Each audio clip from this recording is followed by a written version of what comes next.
Hey everyone, welcome back to part 2 of how Republicans are reacting to the 2022 midterms.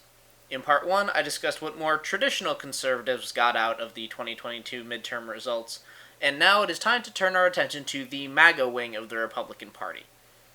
And their reactions to their lackluster performance can be broken down into 3 different types: the expected, the bizarre, and the blatantly unconstitutional. But regardless of how they're reacting, the bottom line lesson that they seem to be taking away is it's not our fault that we lost, it's those darn voters.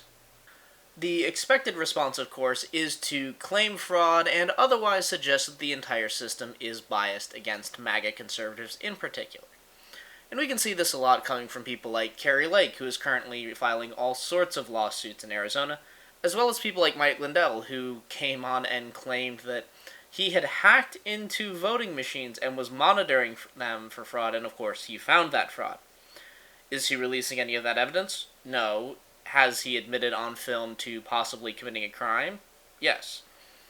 Which, that's a whole different thing we can talk about. But all these claims seem to be, this system is unfair, it's rigged against us, we are not going to show any evidence of that, but you should believe us anyway. And the way this kind of speaks to the voters is, your vote doesn't matter, because the system is going to produce the result that we don't want. And that's not only a good way to lose voters, because they're going to say, yeah, that's, unless you have evidence, we're going to walk away from that, but it also discourages their own voter base, because, frankly, why are you going to come out and vote if the system is rigged against you? It doesn't really matter then.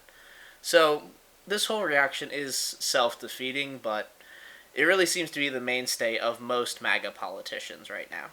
The second thing that I've seen a number of times from different conservatives is looking at the data as to who they did well with and who they did poorly with, and simply saying, we need to turn the people we did poorly with into people we did well with. And I think my favorite example comes from Fox News' Jesse Waters. Also, single women are breaking for Democrats by 30 points. And this makes sense when you think about how Democrat policies are designed to keep women single. But once women get married, they vote Republican. Married women, married men go for Republicans by double digits. But single women and voters under 40 have been captured by Democrats. So we need these ladies to get married. Now, of course, that's absurd. No one goes to bed the night before their wedding as a staunch progressive and then wakes up the morning after their wedding saying, you know, that Donald Trump character, he might be onto something. That's not how anything works. But the broader implication of this, and other statements like it, is that Republicans in the MAGA wing want to change the electorate so it looks the way they want it to, rather than the way that it is.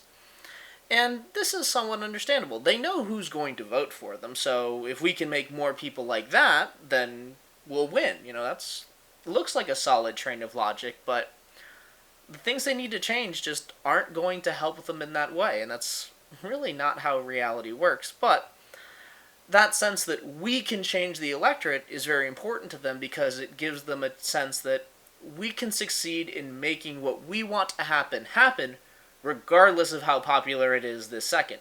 We just have to go in and change the electorate. In fact, it's this exact line of thinking that leads to the blatantly unconstitutional responses, where some MAGA Republicans have decided that, well, we don't think we can actually change the electorate, so instead we'll just prevent anyone who won't vote for us from voting at all.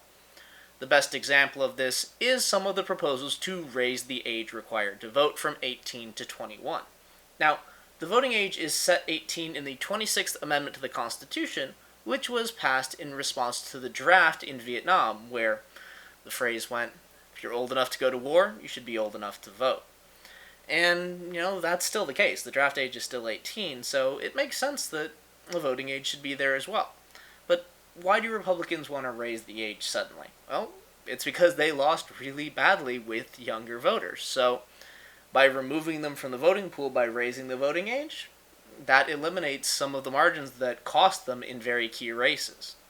Now, from a constitutional standpoint, obviously they'd actually have to amend the Constitution, and anything less would be blatantly unconstitutional. But on a more pragmatic side, this is just a very dumb idea, because looking at the voters who cost them 2022, which is especially for people who would be affected, that's people aged 20, 19, and 18. Now, the 19 and 20-year-olds, outside of those 19-year-olds who have birthdays in late November and December, they would all be able to vote in the next election cycle in 2024 if this happens, so it's not going to impact them. But for those voters who are 18, 17, and 16 currently, them it would affect. And they wouldn't be able to vote in 2024, and possibly not until 2026 or even 2028. But here's the thing about that. They're not going to forget that. All of them have taken basic grade school civics, and they know that 18 is the age to vote, as it currently stands. So if Republicans come in and say, no, we don't want you voting, they're going to remember that. And we've seen that Gen Z is willing to be a very politically active generation when they feel that something is being taken away from them that they consider a right. And I would say your right to vote is going to be a fairly important thing for them, as it's the right that gives them at least some influence on other rights they want to protect, such as gay marriage, abortion, etc. So if you think they're going to really like Republicans after they take away their right to vote, I've got a bridge in Brooklyn that I'd like to sell you, so reach out. Obviously, none of this sounds good for the long-term electoral viability of the Republican Party if it remains under MAGA control. Now, despite all of their election losses and the numerous data points that show that their positions are not broadly popular with the U.S. population, MAGA Republicans seem to still believe that they are not only the future of the Republican Party, but the future of the country as a whole. And the reason that they think that is a topic for another video. But until then, think about it. Thanks for watching. If you want to see more of my content, subscribe to the channel and make sure to hit the bell icon so that you get notified whenever I post new videos.